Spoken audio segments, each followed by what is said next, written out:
Mac Power Users, episode 569, Contextual Computing.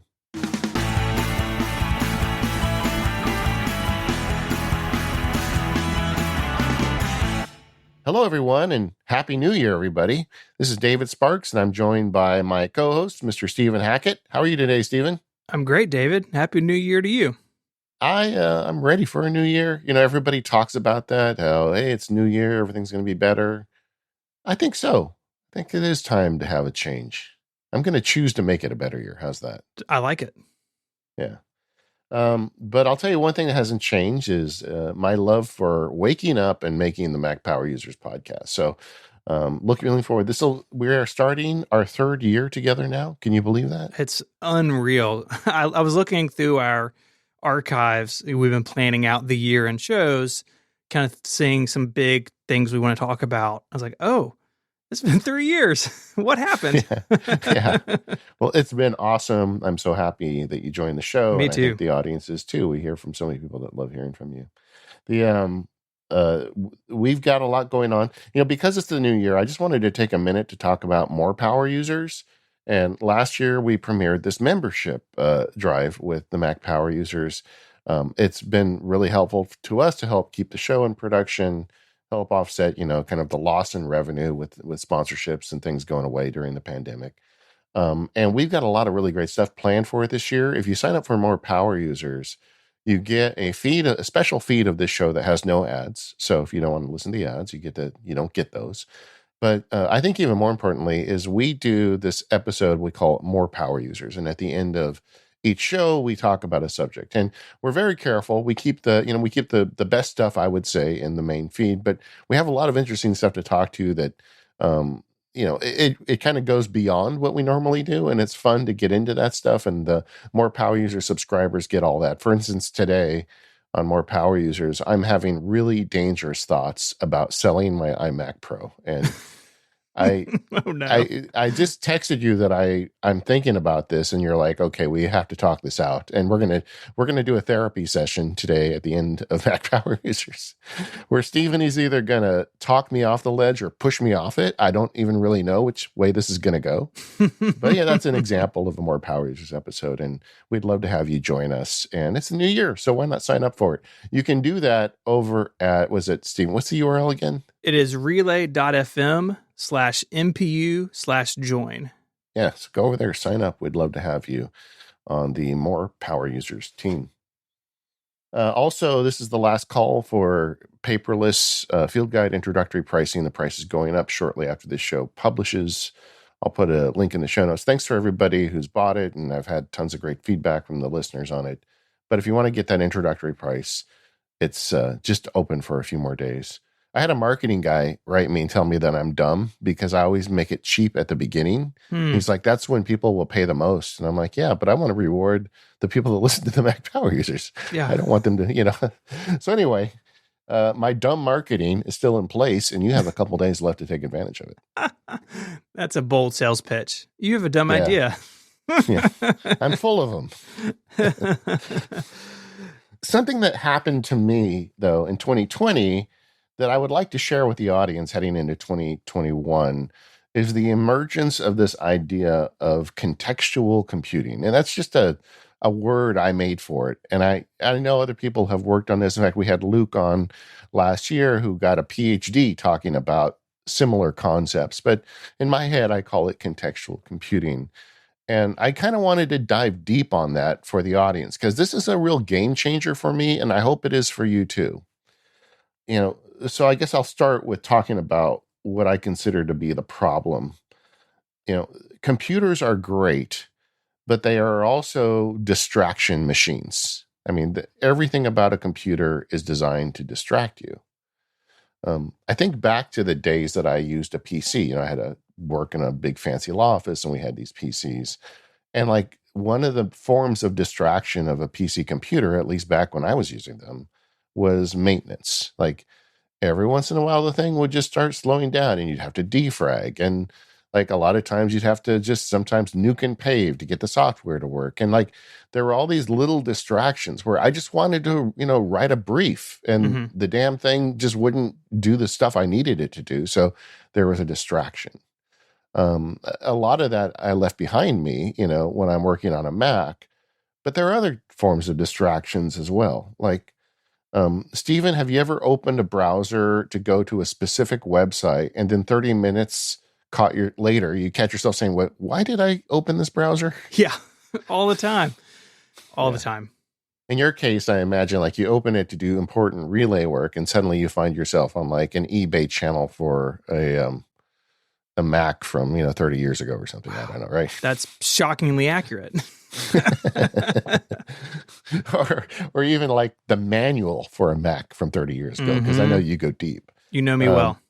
But I think that's something we all can relate to, is that they're just distractions. You open the browser and it's very easy to go somewhere else. You see something shiny, you get distracted and you're off. And then from that shiny thing, you find another shiny thing. And then it's amazing to me. Like there's a great app for the Mac called Timing, where it tracks what you do on your Mac. And I know that, time tracking is kind of a different thing, and a lot of people like to do time tracking, but timing does that. But the thing that makes it interesting is that it's automatic.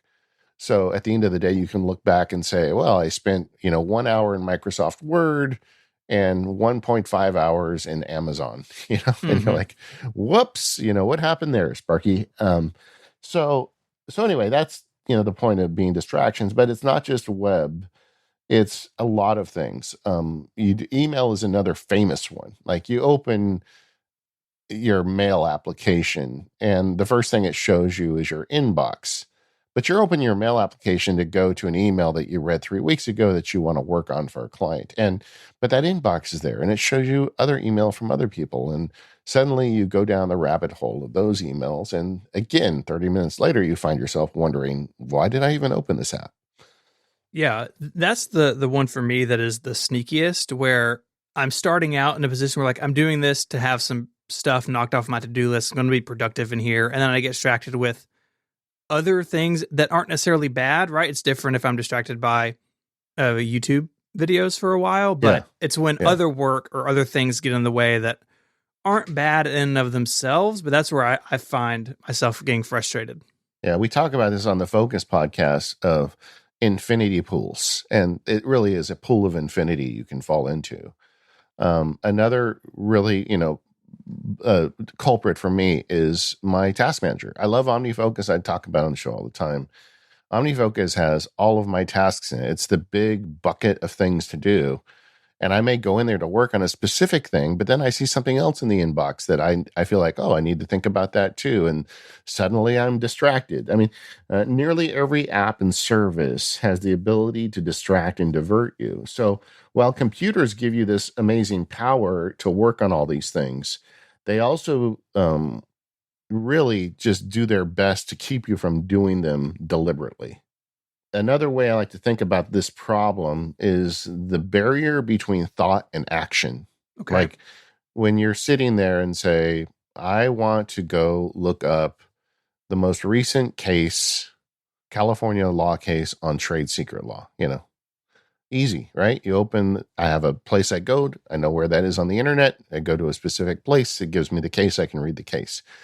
But if I just open my browser and then start working my way to that website, it's very possible I'll get distracted. So the idea in a nutshell of contextual computing is removing all barriers between thought and action. So to use that example, I want to go read that new case on trade secret law. I come up with the idea, I click one button on my computer, and that case is on my screen. When you used to be a kid and play board games, there was always a card that says go directly to go, don't pass, whatever, it's just a way to avoid all that other stuff and get to exactly where you want. And that's what contextual computing is. That's the idea behind it. Now, the implementation is a little more complicated because there's lots of problems you need to solve to get there. But if you are able to remove that middle thing between thought and action, if you get all that navigation of computers out of the mix, you can contextually compute. And I can tell you, as somebody who's been doing it very seriously for a year now, it makes a huge difference. So we're going to talk about how this works on mobile as well as on the Mac, and so we'll kind of treat those things separately. But do you have some broad ideas that pertain to both? Yeah, I mean, it's it's a mechanical problem. You know, you solve a the nerdiness creates the problem, the distraction, but nerdiness can solve the problem. And I want to break it down by platform because the way you solve the problem on mobile is different than the way you solve the problem on Mac. But the beginning point, I think, is a desire by the user to say, okay, I'm done with all this distraction.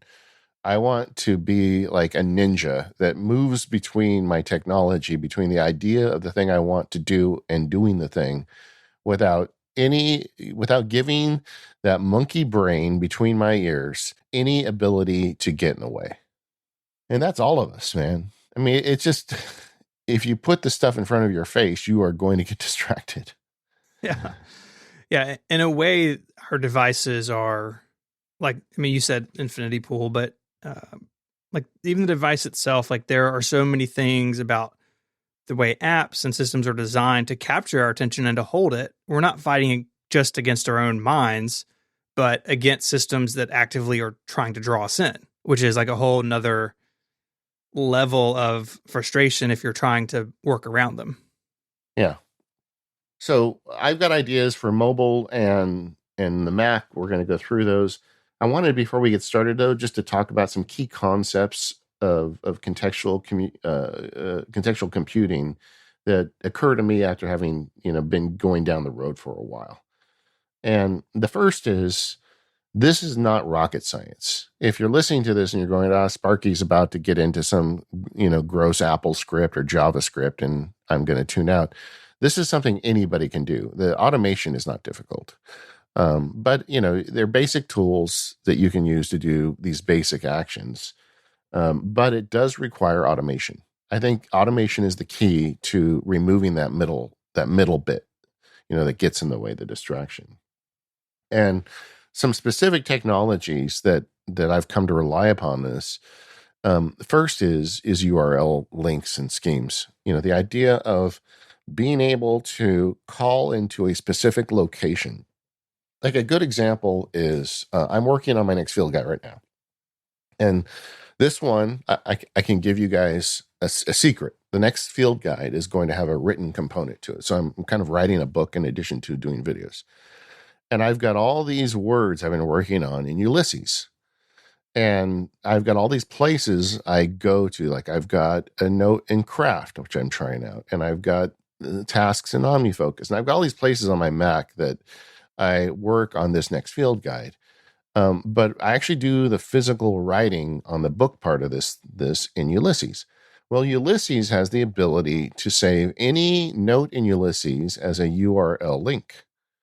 And you do that by holding down, I think, the Option key and right-clicking on it. I created a keyboard shortcut where it's just Control Option Command C. So if I hit that keyboard shortcut on any note in Ulysses, it just puts a URL link in my clipboard for that specific note. Well, now when I create a task in OmniFocus, it says work on this segment of that next field guide. I just paste that link in. So when the task comes up, I click the link. It opens Ulysses and puts me directly in the bucket of words that I'm specifically working on. Nice. Make sense? Yeah. That's, and URL links are everywhere. I mean, it's amazing to me how many app developers have figured this out. Drafts is another one. We're going to go over it with some of the other content in the show. We're going to go kind of deep on some of these apps, the way you can use these URL links, but they're everywhere, And then you've got this Hook app, which we had Luke on, that also can create URL links. So there's just so many ways to create these links to jump around your computer and not only open an application, but go to a very specific location in that application. Right. And that's really what you're talking about by getting rid of the middle step, right? You're not opening Ulysses and getting distracted by other projects that are in there. You can use one of these automation tools and go right to where you want to be. Yeah, exactly. And some of them do have deep links, and another way they look at it is application hooks where people build things. And there's different ways to do this on mobile versus on the Mac. But most of the apps we talk about on this show. Apps made by conscientious developers that are trying to make it easy for their users have embraced this. And they have ways for you to get to specific locations in their applications. I guess the point I'm making is this goes way beyond a specific URL link in a browser. When I say URL callbacks, people think, well, okay, so all he's doing is saving a specific website, like my earlier example with the trade secret case. So he's got that website, he creates that link, he puts it in somewhere he can jump to it. That's true, and that is very useful, especially with web services. But your standard applications are in the mix too, and you need it to work everywhere. I guess let me restate that. I guess you don't need to work everywhere, but the more places you can implement a contextual compute framework, the faster you are, and the less likely you are to get distracted. Yeah, that makes sense. This episode of Mac Power Users is brought to you by 1Password. Go to 1password.com/MPU in all caps to learn more and to sign up for a free 30-day trial. When you sign up, you'll get 20% off. A lot of people have new goals in the new year, and a great one is to make sure that your online accounts are safe and secure. In the old days, that was a really difficult task, right? We all remember the times of passwords and sticky notes using the same password for everything. That time has passed because 1Password is here. It works on all of your devices, and it keeps your passwords safe and secure. But it goes even farther than that. 1Password has features that monitor your password. So if you do have a password you've reused, it'll let you know. If you have an account with a website that offers two-factor authentication and you're not using that, it'll let you know. If one of your passwords or your accounts is included in a data breach, which happen all the time online, 1Password will let you know. It's watching your back so you know that your accounts are safe and sound. It goes far beyond passwords, though. You can include software licenses, which I do a ton of, secure notes, IDs, debit cards, credit cards, anything you need safe and secure on all of your devices. 1Password is the place to put it. They have accounts for individuals, teams of coworkers, and families. The latter two I use at work and at home, and it's fantastic to share logins and secure information with people in my life that I work with or with my spouse and know that we can all log into the accounts. And if one person makes a change, we all get the change. So head on over to 1password.com/MPU to learn more and to sign up for that free 30-day trial. When you sign up, you'll get 20% off. Once again, that's 1password.com/MPU. Our thanks to 1Password for their support of the show. All right. I was just thinking about that first segment, and I know I sound like I'm leaning heavy as I'm trying to sell you on contextual computing, but it's almost like I feel like I'm just like a believer, I've seen how much it's helped me. So just bear with my my preaching today, guys.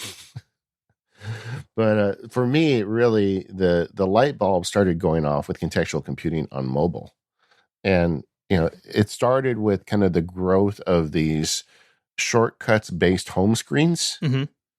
And like, if you look back, I was publishing on these even like 2019, I started building these, where I was making these kind of fancy looking home screens that were a bunch of shortcut widgets. And there's only so many shortcuts. In fact, now with iOS 14, we're only getting, if you use the widget, really at most 8, but realistically, the smaller size 4 shortcut widget makes more sense. So I started thinking about using shortcuts and as opposed to apps.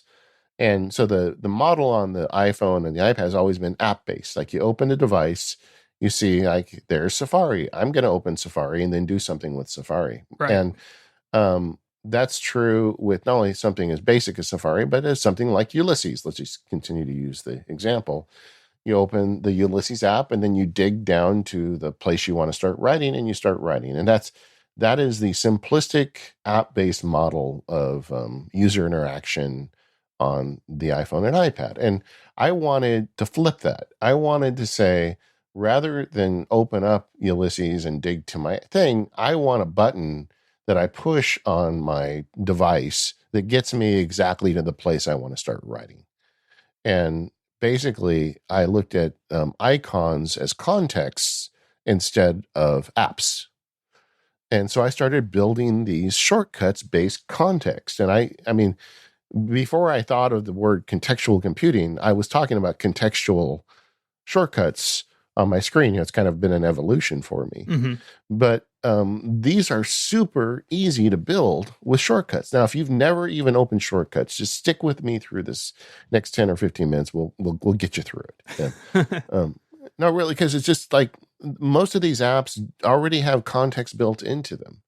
Like you can tell Ulysses to open a specific note, or Drafts is a better example because Greg does such a good job. He makes it even easier, where you have a specific identifier with a note, and there is a Drafts action called open note, and you paste in that identifier, and that's all it is. It's a one-step shortcut. And let's say, like, one of the things I do is Mac Power Users feedback. We get email all the time from listeners that they have ideas that we want to do on those feedback shows. And so what I do is I will copy it, and then I will run a shortcuts action that opens up a Drafts note with a unique identifier, which is running feedback for Mac Power Users, and paste it in there. And I can do that through a shortcut.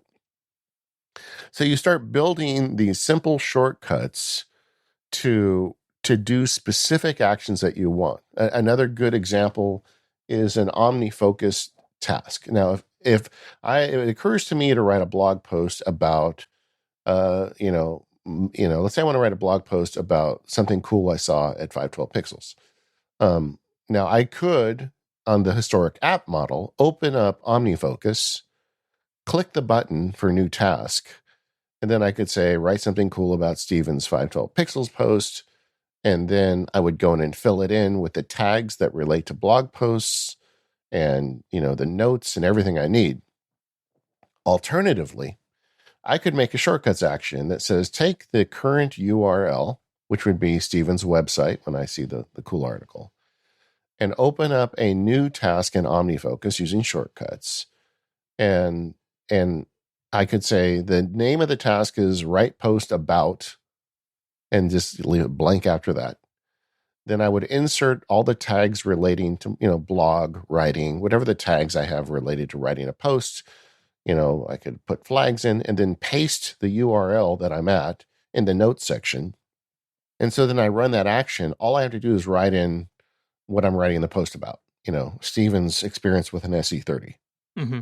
And then I hit the enter button and I've created the task. And that's contextual. It's creating a task specifically related to the act of writing a blog post. Mm-hmm. Much faster than doing it from scratch every time. Yeah. And you're able to do that without seeing what else is in your task list, right? And you're not even really leaving where you are. You just are hitting that share button and selecting the shortcut, and off it goes for future David.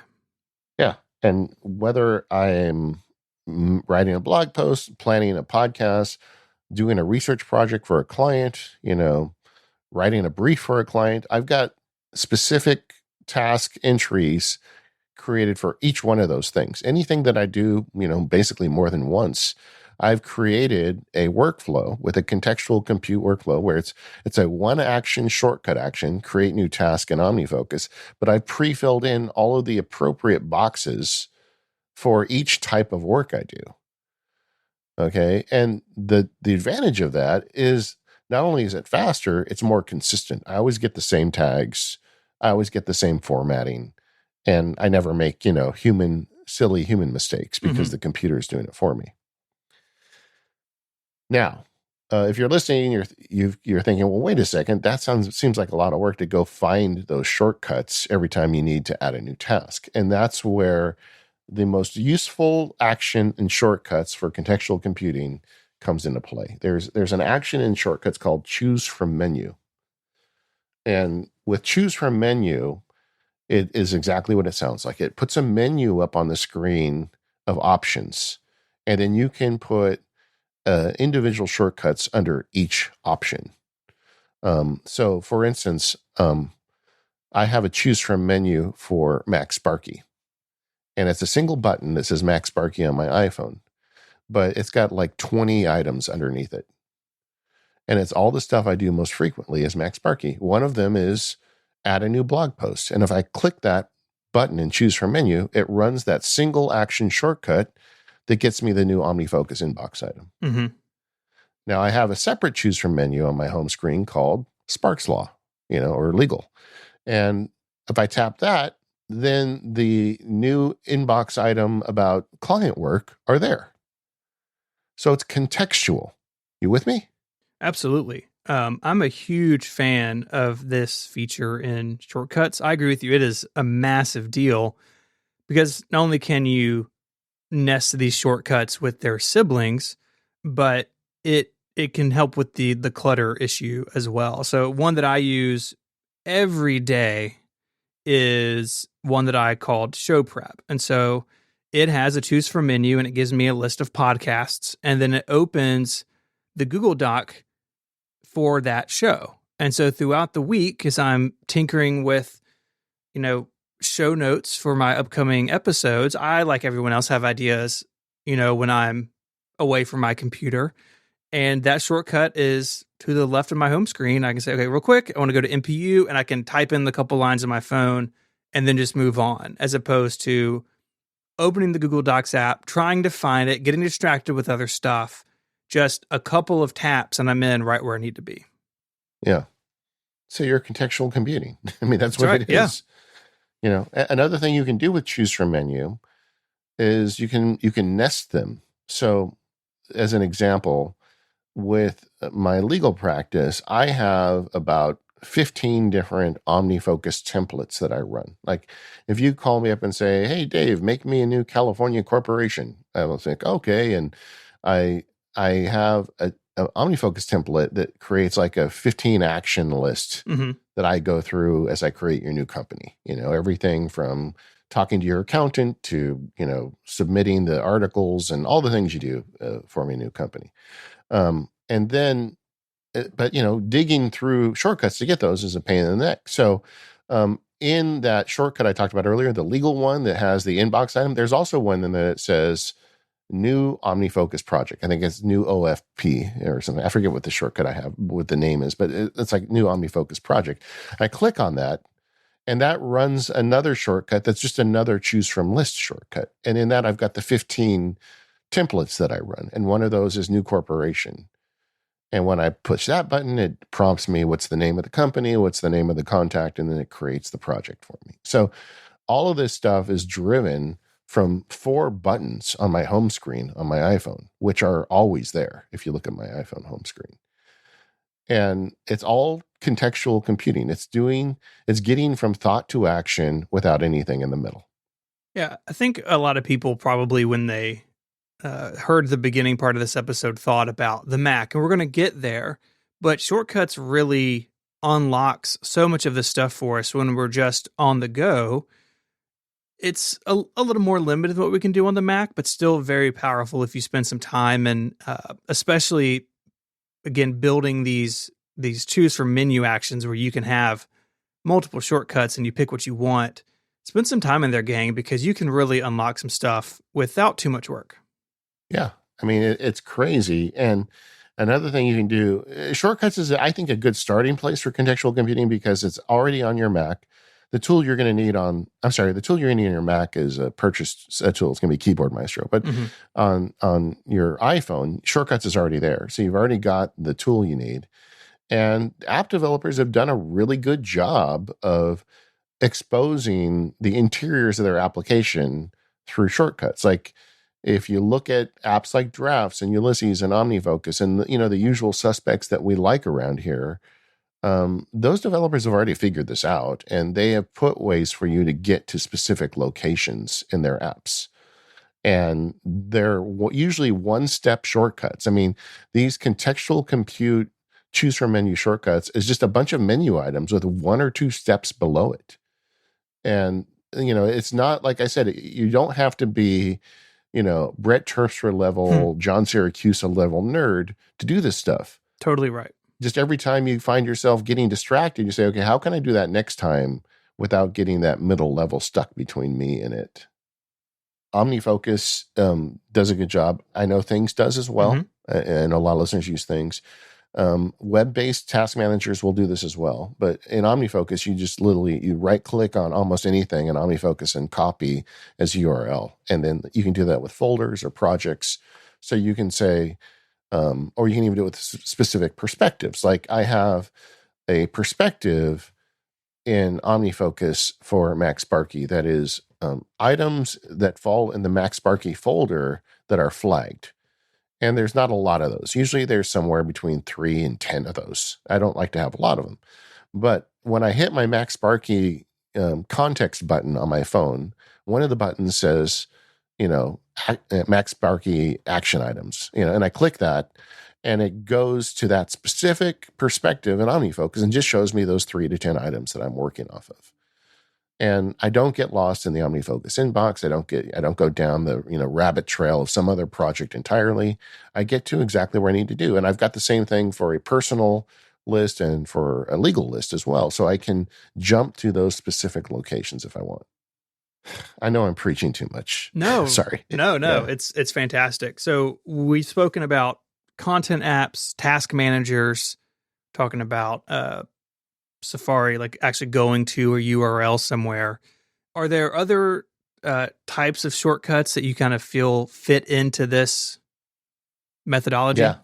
Yeah. Like we've been talking a lot lately about the new generation of notes apps, and most of them have support for it. Craft, which is one of my favorites because it's a native app on iPhone, iPad, and Mac, if you right click on anything in drafts, you can it says save as deep link, which I think I've got to talk to a developer. I think it's a URL, but they call it a deep link, but it gets you to a specific note or even gets you to a specific block in a specific note. So as an example, if I'm working on the field guide and I've got a block dealing with this one difficult chapter, I can create a deep link to all of my craft notes on that chapter.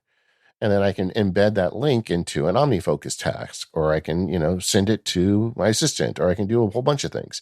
And because craft works across all platforms, the link works across all platforms. So if I create the link on my Mac, but later I'm on my iPad and I click the link, it's still going to open up the craft app on my iPad and get me to that specific block. Right. And, that's one of the reasons why these universal applications are more attractive to me than the web-based applications. Because sometimes those links don't work across platforms. Yeah, I've been using Craft for all of my work notes. I've moved those out of Apple Notes into Craft, and I love it as well. And their shortcut support is really good. So you can do things like take a selection of content or URL and append it to an existing note. So if you have a running log of something, you can just add it on the go, again, without having to go into the app, without having to see everything else in there. It is very fast. And that's another part of this that we've talked about. I'm not sure we've touched on specifically. Leaning into this means you can get stuff done, especially these little tasks, much faster, not just from the distraction standpoint, but from I just need to get this piece of data from here to there. Doing it through shortcuts or keyboard maestro, whatever it may be, gets you back to what you were doing faster. That's sort of another angle to look at this, I think. Yeah. And the next time you use Craft, rather than make a keyboard shortcut to get to a note, try right-clicking on a specific block inside one of your Craft notes and copy that deep link. And then go paste it somewhere else. Paste it in your task manager, paste it wherever. And then the next time you click that link, it gets you back to that specific block. It feels like magic, Drafts, I think, is the poster child for this stuff. You can go to a specific draft. You can append to a specific draft. Greg, he just did such a good job of getting unique identifiers to all the notes you write that makes it easy to contextually computer edit. Apple Notes is not good at this. Apple Notes doesn't have a unique identifier for each individual Apple Note. The only way to get to an Apple Note via shortcuts is to search your Apple Notes library. And it's such a pain in the neck because if you search a word that's in more than one note, you don't know that you're going to actually contextually compute. You may land in the wrong note. So the way I get around that, I don't use Apple Notes a lot these days, but when I need to identify a unique note, is I have 1Password generate a password, and I paste it at the bottom of the Apple Note. And that is basically a poor man's unique identifier. So then you have Apple Notes search for that password, which isn't a password. It's an identifier. Right. But it's not going to show up anywhere else. And so you have it search for that, and then it always gets you to the right note. It's a dumb thing, and I'm sure there's an easier way to do it, but I don't use Apple Notes enough to bother trying to figure out something easier. Sure. But, using these notes app, and you can also use these notes apps as like a mission control, like this new field guide I'm working on. I'd like to share the title. I'm just not there yet, but it's got in it, when you open the note, it's got a link to the Pages document where I'm assembling the words out of Ulysses. It's got a link to the OmniFocus project. It's got a link to the Airtable page where me and the people that work with me are working on the backup and the outline and the stuff that we're doing with the field guide, the production stuff. It's got a link to the folder on my Mac where I've got the files located. It's got a link to the ScreenFlow template file. It's like, so all this stuff is tied together with these URL links. So I also kind of use this contextual computing. I turn it into kind of like a mission control document on whatever I'm working on. And it goes so deep that I can embed links to emails. Like if there's an email I send to somebody about something specific related to this project, I'll just save a link to the email in that in this case craft, but I also do it with Obsidian document, and I can get to it with one click. So it's just crazy when it starts adding up. And I feel like this is a thing where it starts and you're like, that's kind of clever, and that might help me a little bit. But then as you go deeper down the rabbit hole, it really exponentially improves. I guess we should talk about email a little bit. It's unavoidable. It's always here. This is useful for email too. It is. I agree. There are unique identifiers for emails, and it's really getting an email on iOS is difficult. You can you can drag from the Apple Mail app an email into a thing, and that creates a link to it, and that can help. Contextual computing is limited with Apple Mail. For the longest time with shortcuts, you could have Apple Mail open a specific mailbox. So like, let's say you've got a folder called MacSparky Action, and you put email in there that you want to take action on later in the day. And so you want to create a contextual compute action to open up that specific folder. That broke on Apple Mail. It worked for the longest time, and then it just stopped working towards the end of iOS 13, and it's still not working. So I don't know what the deal is with that. I've submitted a ticket on it, and hopefully it gets fixed. But other email applications are working. Like I know it works with Spark. I've been experimenting with Hey, and Hey is great because Hey creates a unique URL for every message as well as every message thread. And if you click the link and you're not signed in to your Hey account, you get nothing. But if you're signed into the Hey account, it opens it up in the browser for you. So that way, if someone else got the link, they wouldn't be able to get to your email. Right. But you can get to it. And I think it's a good security model. So there's a lot of stuff you can do with email, but it kind of depends on which email app you use. Yeah, I'm a huge fan of that, in Apple Mail, of course, for me, following up on an email so I don't have to keep it in the inbox, or I don't have to keep it insane later. I can go ahead and pull the link to it and then just archive the email, and it's there connected to the task, or like you said, in a note where I can get back to it with just a click, but I don't have to keep it sort of front and center at the same time. Yeah. So all this is actually not that difficult. The trick is the choose from menu command, and then just create individual commands and just kind of let your imagination go wild, and it will build over time. I'm going to open up my my contextual computing MacSparky just here as we talked. So here's examples. I've got a specific set of timers in Toggle that I can go to with one tap.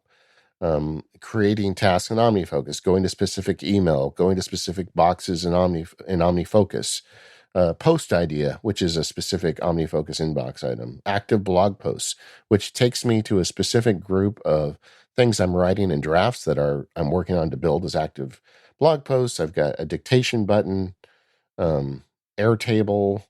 Then I've also got some basic ones that just open apps. I mean, that can be a contextual compute once you start putting this together.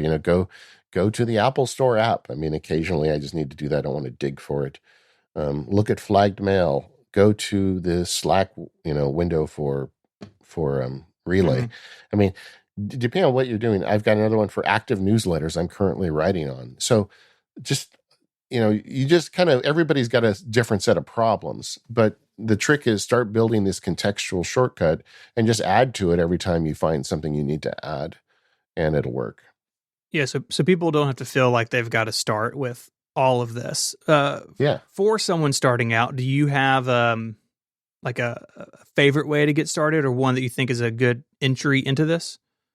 It's kind of like text expander advice. It's like whenever you catch yourself getting caught in a trap more than once, you're like, how do I get around this going forward?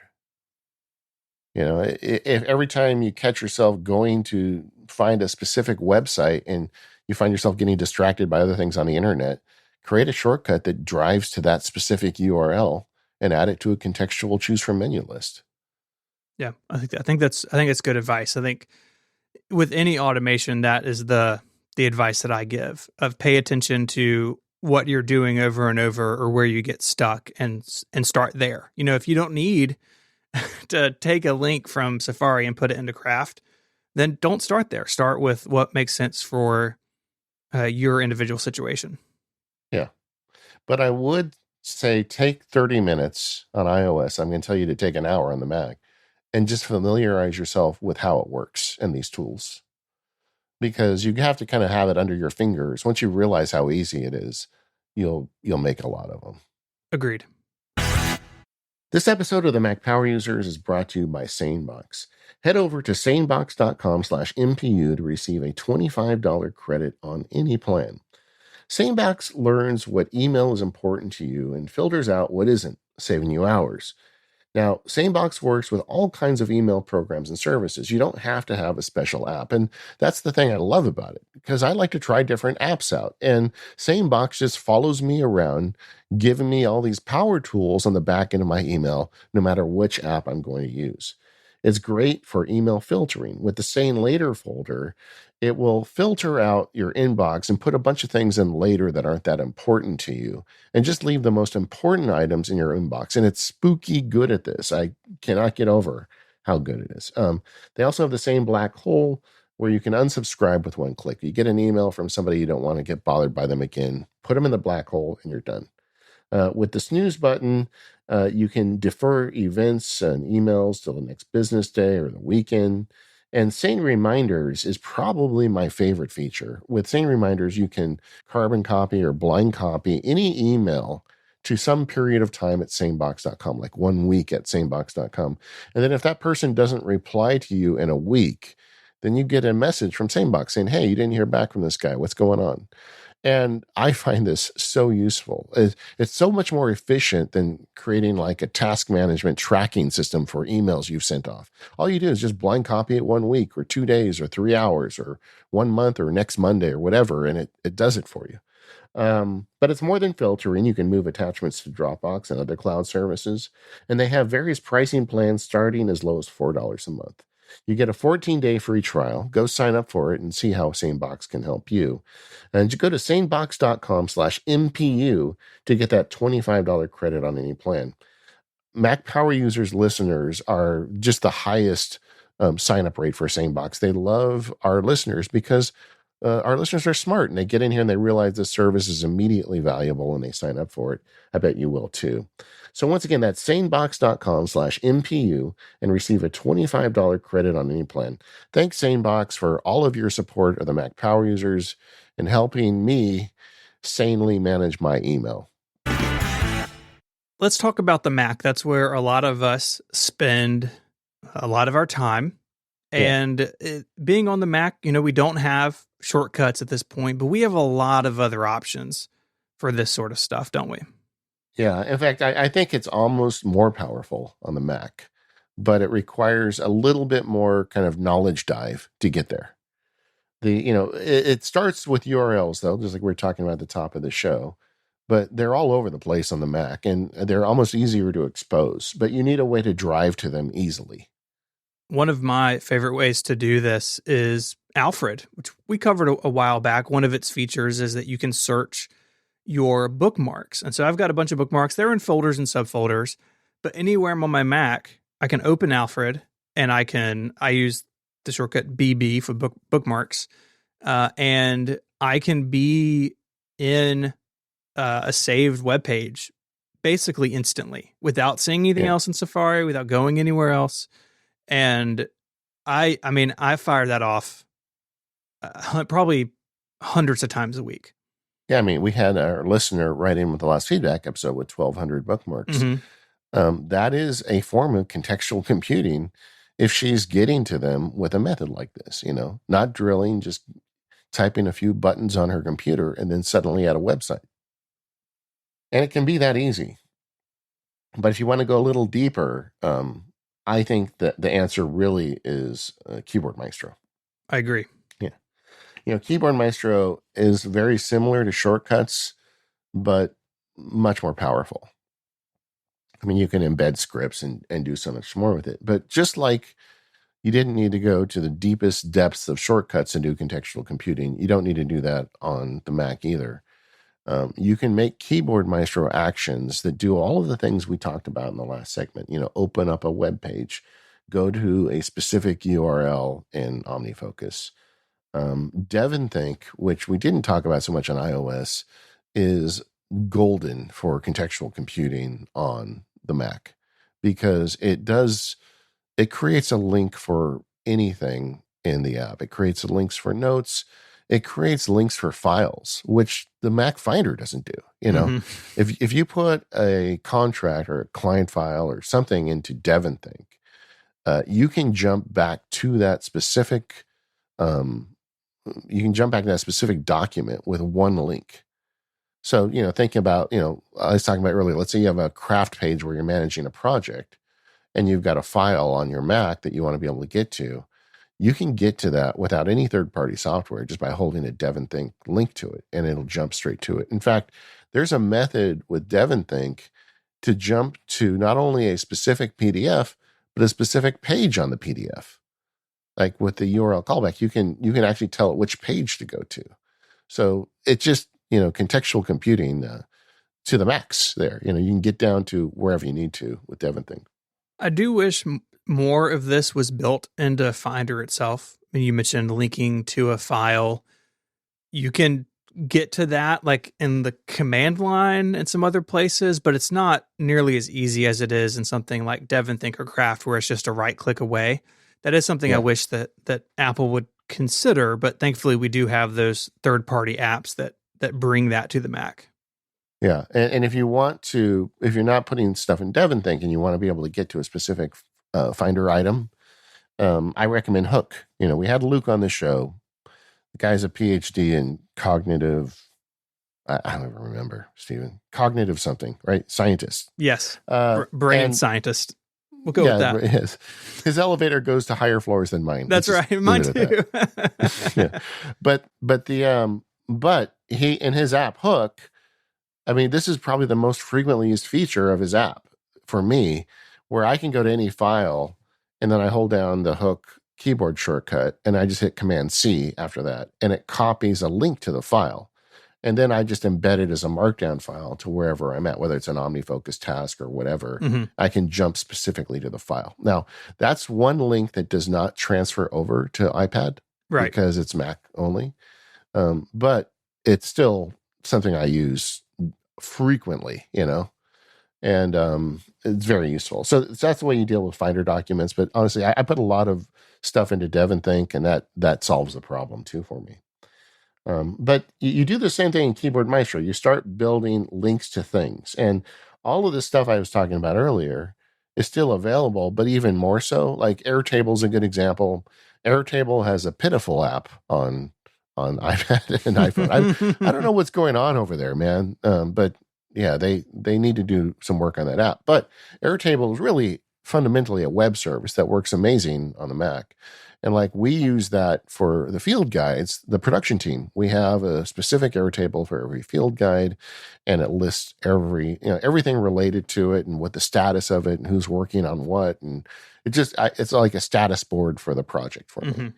And I save that specific page as, a unique URL that I can now contextually compute or travel to very easily from anytime I'm working on those field guides. And that's even easier on the Mac than it is on iPhone and iPad because you don't have to deal with their lousy application. Right.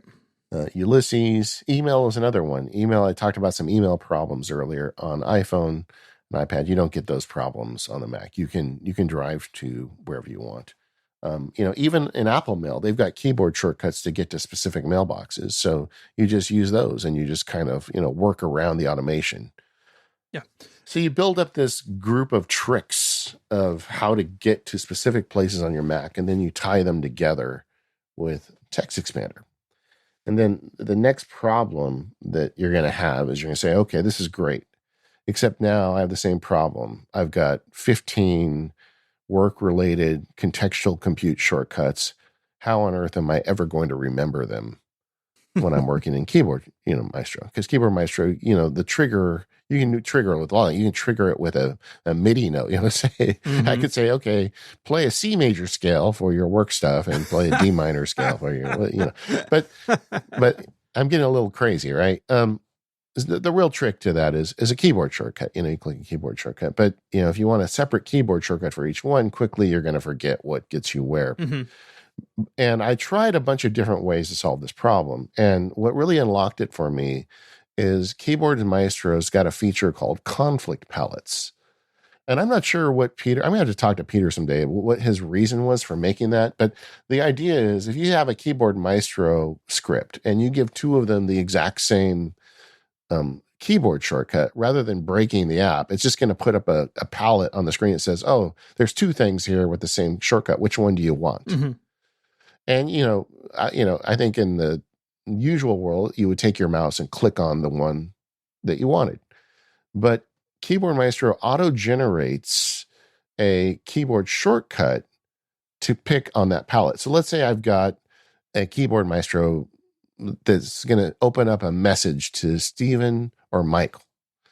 And they both are triggered by Command R, right? For relay. So I hit Command R and it says, oh, do you want to talk to Stephen or Mike? And then the S will be underlined and the M will be underlined. And if I type S, it'll go to Stephen. If I type M, it'll go to Mike. So it creates these on the fly. And it's the only way I'm aware of in Keyboard Maestro that you can create a palette that auto generates its own keyboard shortcuts.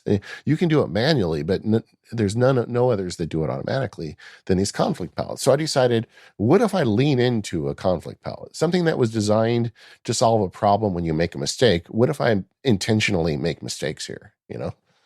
So I have a shortcut that is Control Option Command M for Mac Sparky, and I have another one that's L for legal and one that's P for personal. And if I type M, every shortcut I make related to contextual computing, or every Keyboard Maestro script related to contextual computing related to Mac Sparky, gets the same keyboard shortcut. Control Option Command M. So I generate a conflict palette that's got like 30 items in it. But because it also automatically puts together a shortcut scheme for it, no matter what I've added to it, I can drill through it really fast. Are you with me? Yeah, I am. And I think that, you said this is more powerful on the Mac. This, I think, is a keen example of that. Another thing that I just love about Keyboard Maestro, though, is all the triggers you can use. I mean, we jokingly said, you could hook up a MIDI keyboard and play a note and things happen. But for me, over the last, 6 months or so, that's been the Stream Deck, or most of what I'm using my Stream Deck for is doing things in Keyboard Maestro to open sets of bookmarks or sets of web pages or whatever it is. And so even if the keyboard shortcut thing doesn't jive for you for whatever reason, there's lots of ways in. It's a lot more flexible than doing things on the iPhone or iPad in that way. Yeah. And it's crazy because with this conflict palette, the conflict palette shrinks as you type in. Like, I realistically have like 30 items on my Keyboard Maestro conflict palette from Xparky is so big that it doesn't even fit on the screen on my M1 Mac. Right? But that's not a problem because everything drills down as I type through it. So just to give you an example, I type Control Option Command M and it gives me this super long list.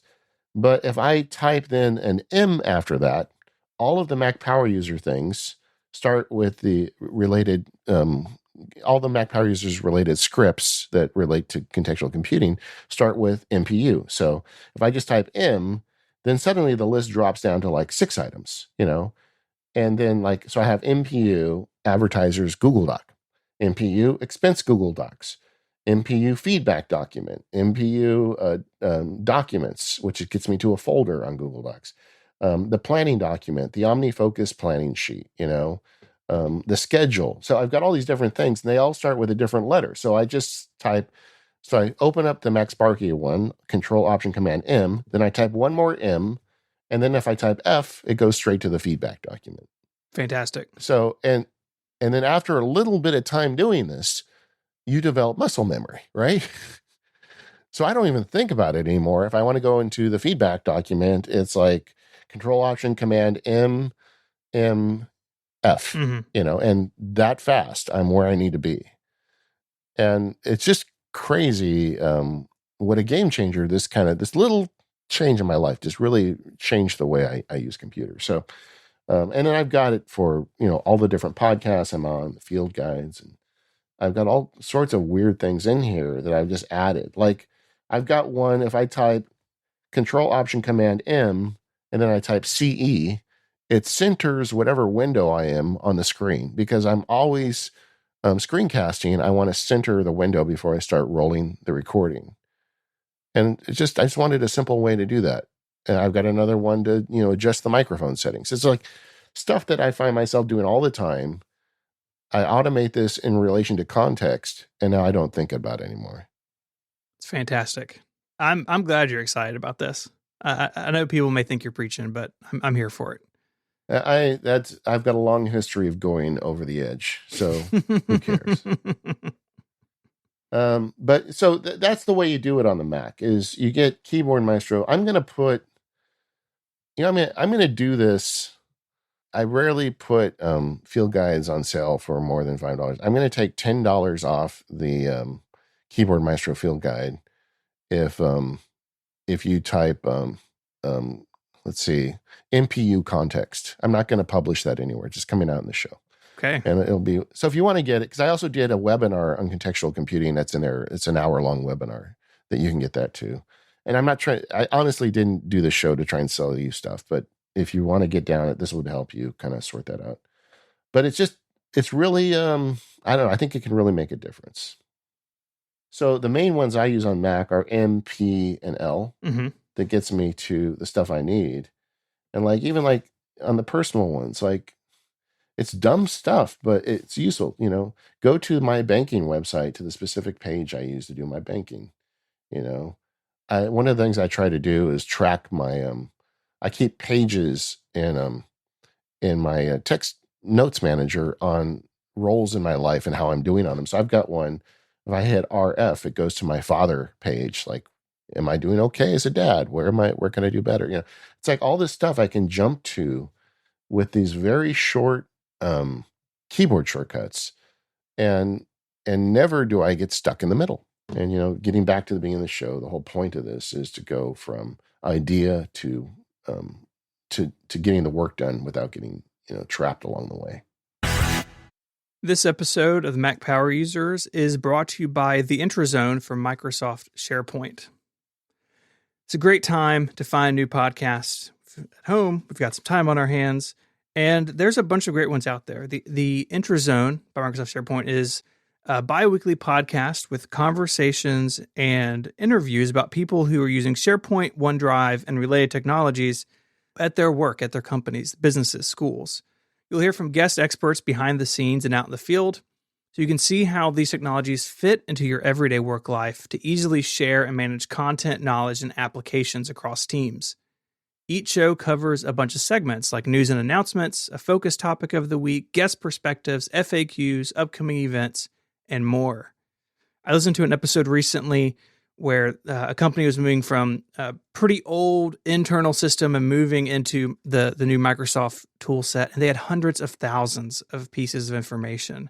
And we're talking about migrating that's a big job, but Microsoft and its partners are ready for it. It was really fascinating to hear how you deal with that large of a data set. They've also discussed working from home, which is relevant to more people than ever. Figuring out an intelligent intranet for your organization when everyone is not in the same place is a big deal. So go and listen to it now. Just search for the Intrazone wherever you get your podcasts. That's INTRAZONE, or click the link in the show notes to check it out. Our thanks to the Intrazone by Microsoft SharePoint for their support of Mac Power users. All right, so I thought it'd be fun to talk about some kind of more advanced tricks and techniques for this once you start getting the basics under your fingers. And one of them that I think you should consider as you start to figure this out is chaining together contextual computing events. Time tracking is a good thing. Like a new year, a lot of people want to start time tracking. And I think timing is a great way to do that on your Mac, but people want to time track across more platforms. But the usual one that people use, the one I use when it's not timing, is toggle. Mm-hmm. But that requires you to throw a switch every time you want to start doing something. I'm going to start recording Mac Power users. Stop and hit the Mac Power users button. Right. We're humans, right? How often do we forget to throw the switch? All the or we time. Leave the switch running. Yeah, exactly. Well, when you start using contextual computing technique, you can suddenly add a whole bunch of other related automation to it. And Toggle is a good example. There's a great app for Toggle that is called Timery. Yes, Timery. I'm a subscribing member of Timery. And one of the things Timery does is it makes it very easy to create shortcuts to kick off timers. So let's say you create a contextual shortcut, whether it's on iPhone. Actually, this is more likely on iPhone because Timery doesn't exist on Mac.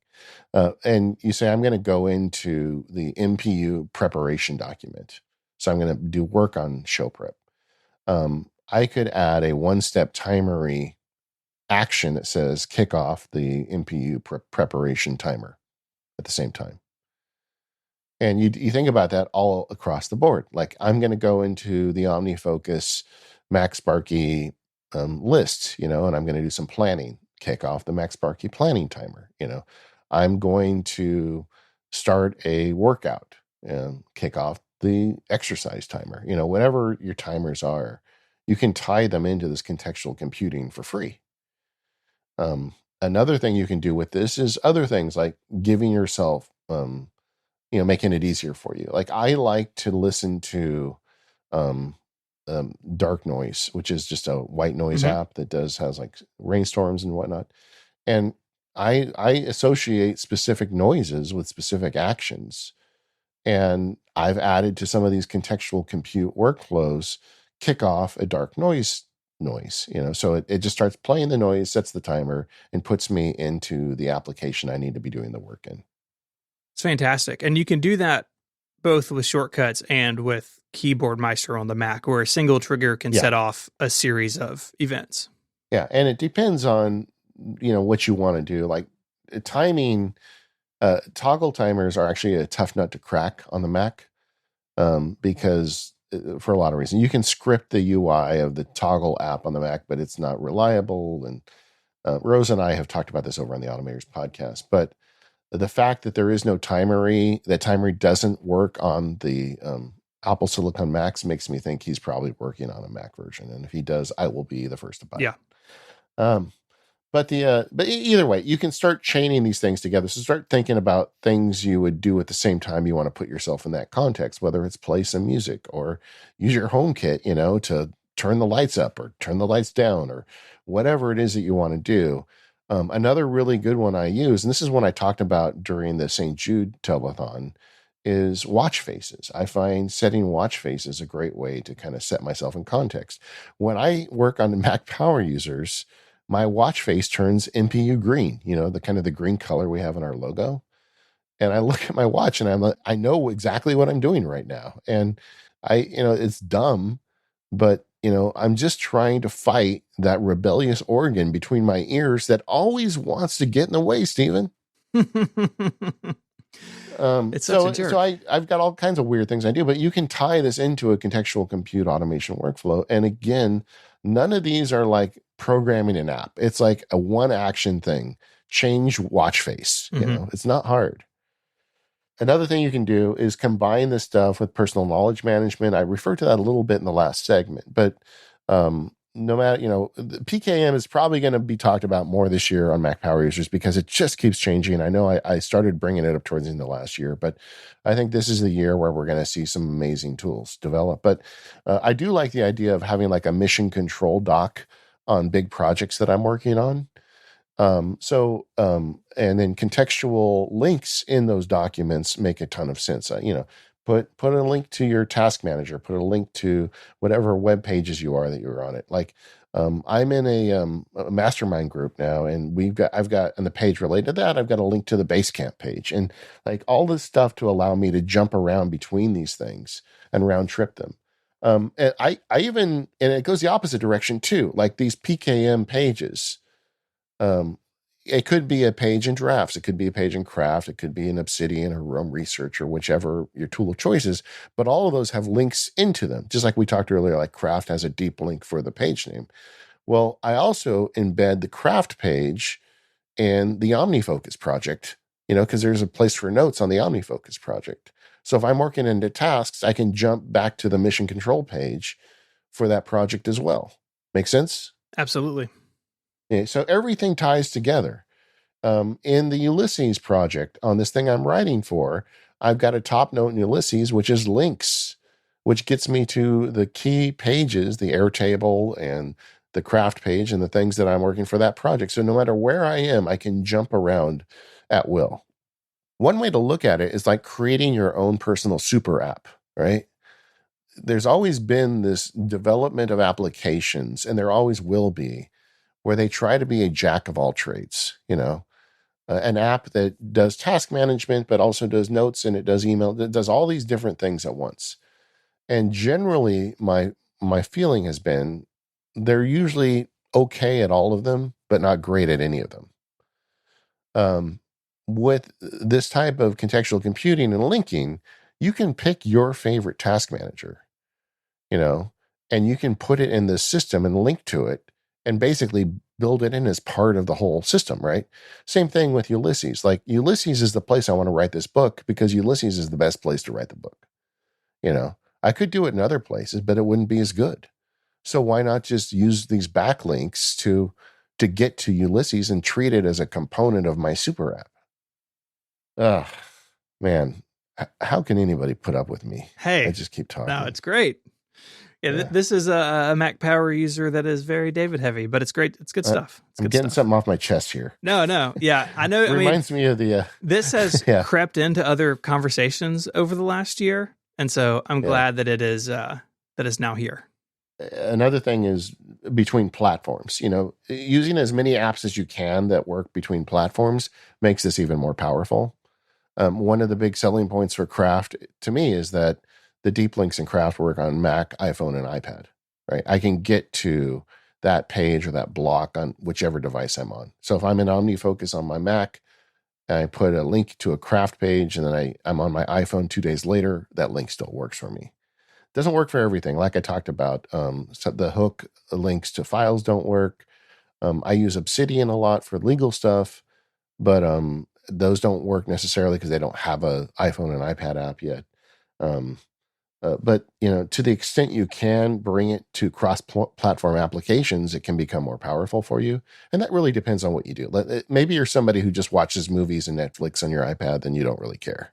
Yeah, or if you do all of your work on the Mac, or I mean, you can tailor what you use to fit where you are. So, like for me, my keyboard maestro setup vastly more complex and honestly useful than what I do in shortcuts because I don't really work on the iPad. And for the Yeah. phone, I've really honed it down to quick data entry for a very specific type of thing. Yeah. Which makes sense. And you got to just kind of pick your own recipe here. But as long as you know the ingredients, you can build it. Mm-hmm. Another thing that's kind of emerged out of me doing this is a much more powerful activity log. Like I used to do a thing with client projects where I would make an activity log in an Apple Note where I'd write down the stuff that we talked about on phone calls or things I was going to plan. I was never super happy with the security of that, and it was just notes. They really didn't have links built into them. But once I started, finding the easy ability to create specific links, I started adding them to the activity logs, and now I'm doing it in Obsidian. So when I have a client project, at the bottom of each project is a thing called activity log, which is like an H2 heading with underneath it, it's got date entries and activity. And Obsidian, as I mentioned late last year, has now added its own end-to-end encryption solution. If you pay them $4 a month, you supply your own password. Nobody on their server can read your stuff. So I feel okay doing this. And it links this activity log between my Macs. And in the activity log, I'm embedding links to the specific emails, links to projects, links to specific documents. And the beauty of it is the way all of my links are working. If someone got that link, they wouldn't be able to use it. You'd have to be on my system that has everything unlocked in order to get there. So it's a nice way to embed stuff and stay secure. And then when someone asks me, like, hey, where do we stand on this? I say, well, we talked 2 months ago on this day at this time, and I sent you the follow-up email. And they're like, well, what did the email say? And I can just click the link and it opens the email and I can read the email. And, it makes the activity log way more powerful. Yeah, that's really cool. That's always something that I struggled with when I did a lot more client work than I do now, where trying to keep a log of what's going on. And this really would have saved me a lot of heartache back in the day. It takes a little effort to make it, but when you automate the creation of these links and you start getting, better at it, it takes very little time. And I've already found the payoff to be worth it. And it just also, there's just a sense of comfort to know that you have all of your all the details are tied down. Mm-hmm. It's just there's something good about that. Some big takeaways on all of this is, and I'd really like you to go away from this with this thought, is this stuff is not that hard. And the actual automation we're describing is go to a website, open a specific view in a specific app, run a timer. These individual components aren't difficult, but when you add them together with something like a conflict palette or a choose from menu shortcut on the mobile devices, they just become way more powerful in the aggregate than they are individually.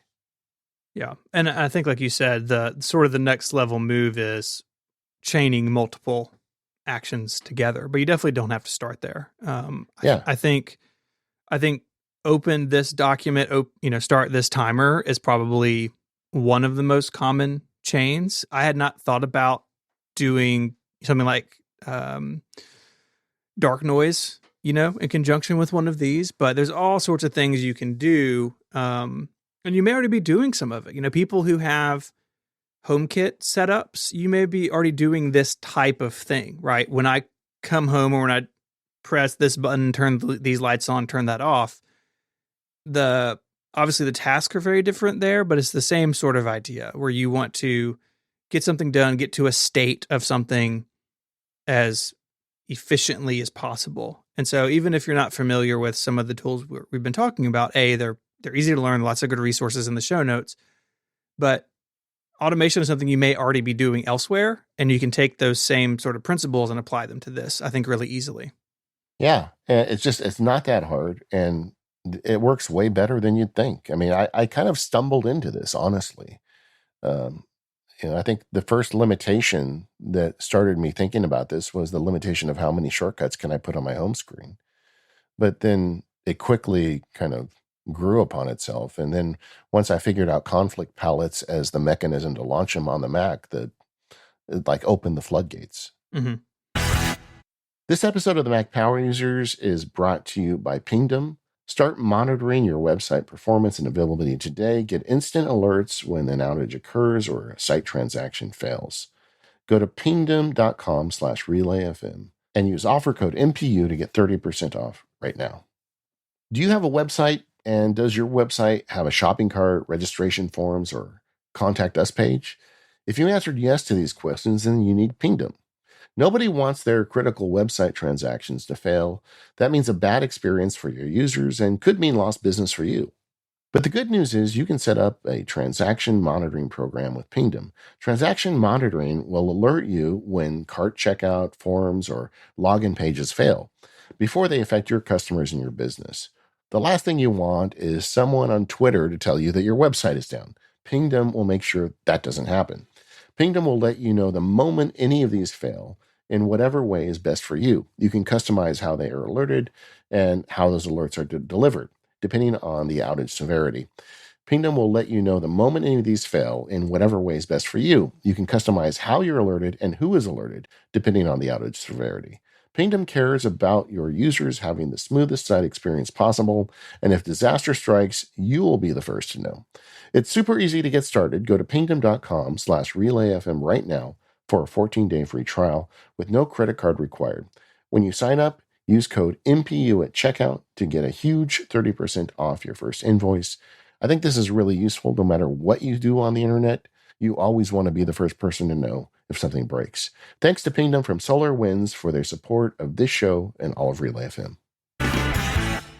So you mentioned bringing this to the desktop, and this was another time in preparing for this episode where, this is some stuff that I'm already doing, especially from the angle of cutting down on distractions, where I have anything remotely social shoved off onto its own virtual desktop, in Spaces with the Mac. And so I don't see Twitter or Discord or messages most of the time unless I go hunt them down. And that has just been a small change I've made this past year that I feel like has really helped me kind of hone in on whatever task I'm actually working on.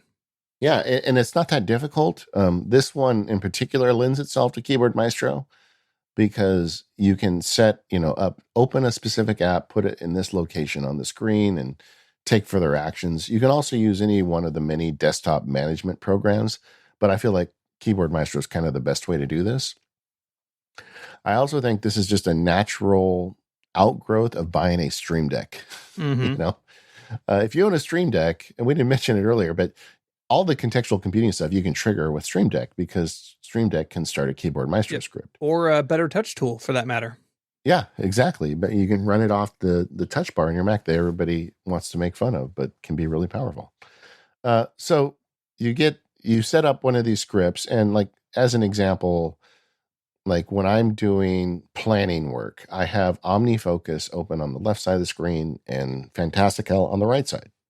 And that's the starting point, right? But because I'm doing contextual computing, I've broken it down to planning for Mac Sparky versus planning for the legal practice. And the calendars that show up and the lists that show up in OmniFocus change depending on which one I pick. But that's a desktop setup, and it's a contextual desktop. I mean, it gives me exactly what I need and nothing more to do that planning work.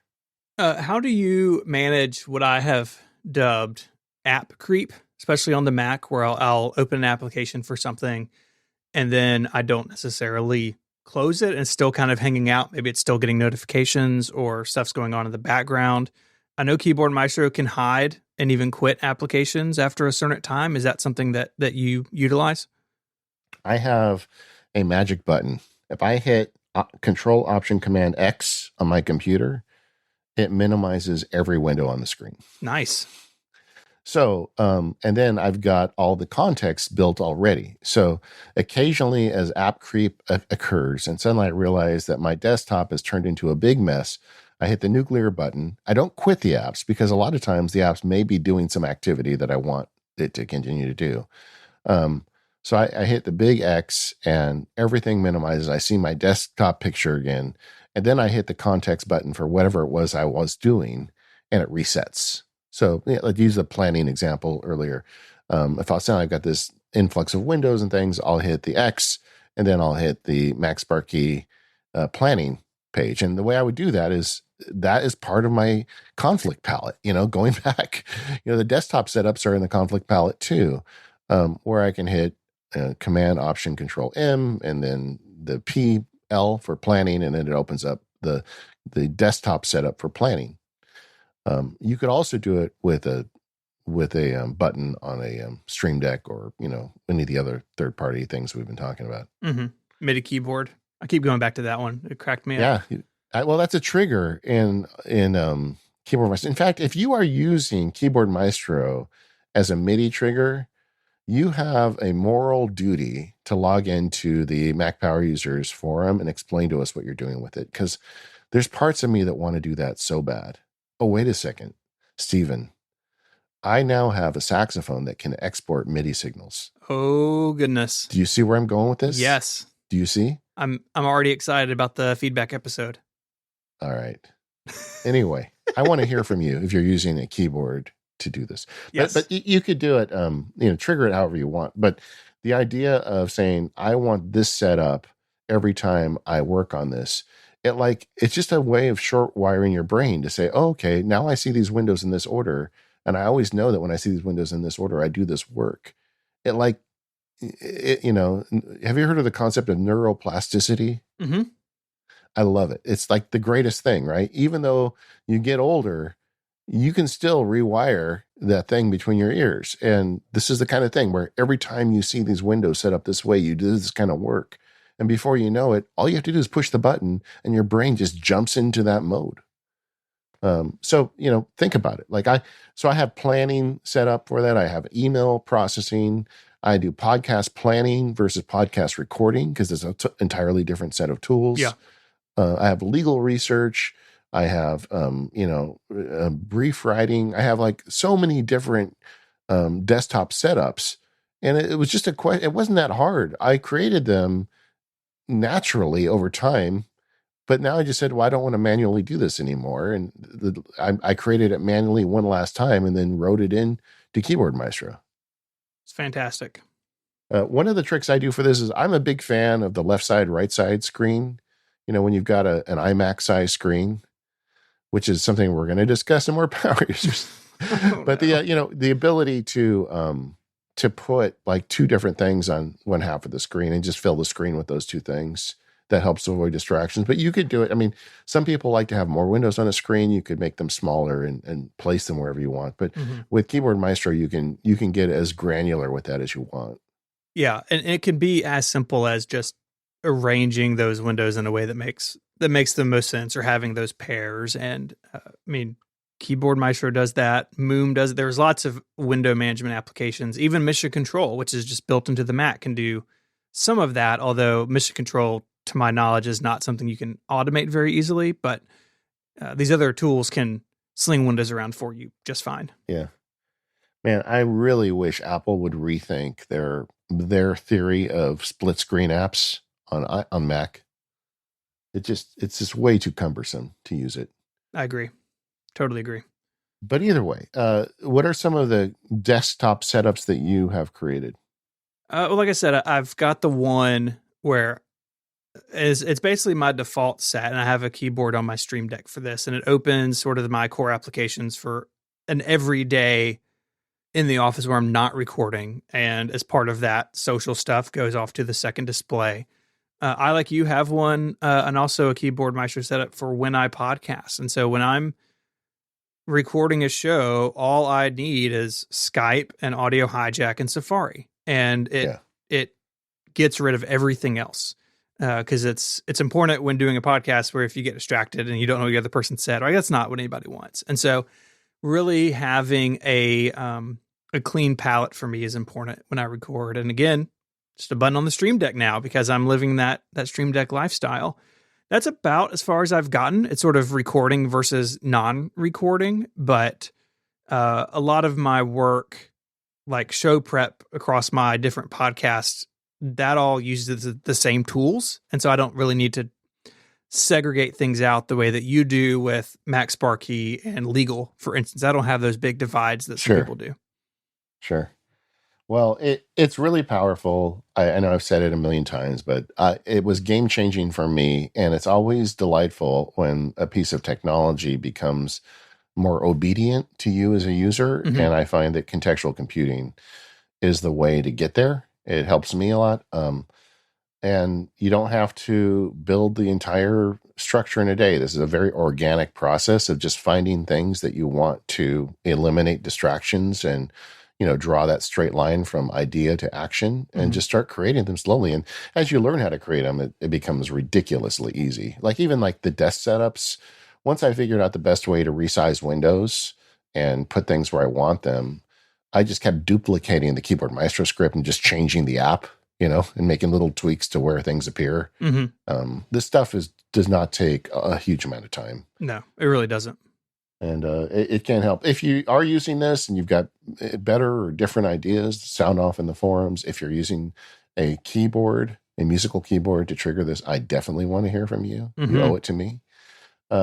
If you want to get the Keyboard Master shortcut, I'm making it a short time, like a week or two, $10 off if you use MPU context, and I'm not going to publish that anywhere. And I feel guilty doing this, but I also really want people to do this.